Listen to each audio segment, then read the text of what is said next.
Colossenses 2, de 13 a 14, diz que Jesus Cristo, ele rasgou o escrito de dívida que era contra nós, e que ele despojou os principados e potestades e os expôs publicamente ao desprezo, triunfando deles na cruz. Na época de Jesus, nos tempos antigos, quando alguém tinha uma dívida, ela assinava como se fosse uma nota promissória, uma confissão de dívida. E naquele tempo, a tinta não era uma tinta como a de hoje, era uma tinta que não continha ácido.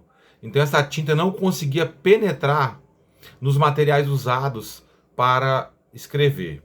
Naquele tempo, se escrevia em papiros, que eram feitos de junco, e em pergaminhos, que eram feitos de couro de animal.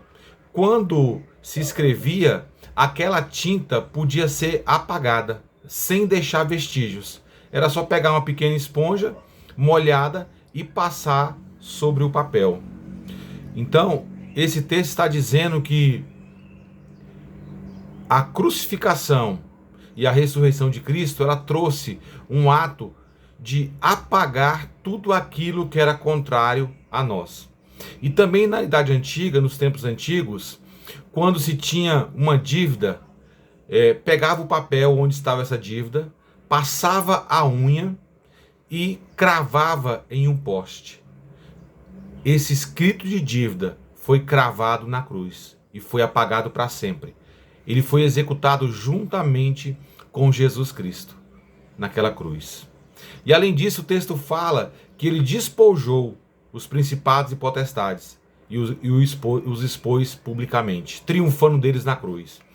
Essa era uma clara referência ao chamado triunfo romano, que era um desfile que acontecia em Roma quando um general ele vencia uma guerra.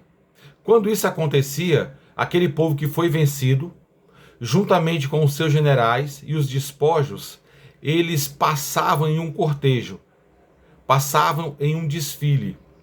E aquele povo que foi derrotado e aqueles generais derrotados, eles eram expostos publicamente. E ali as pessoas falavam palavras de desprezo. Eles ficavam de cabeça baixa e muitas vezes era comum que o rei ou o general responsável, ele andasse em um cavalo, só que virado de costas, ao contrário.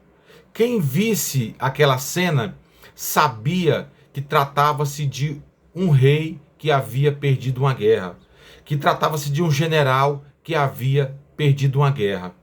Então Paulo está deixando claro que o ato da crucificação de Jesus Cristo, ela trouxe um efeito espiritual, ela trouxe um triunfo. Na verdade, foi um desfile triunfal, demonstrando a vitória de Cristo sobre os principados e sobre as potestades.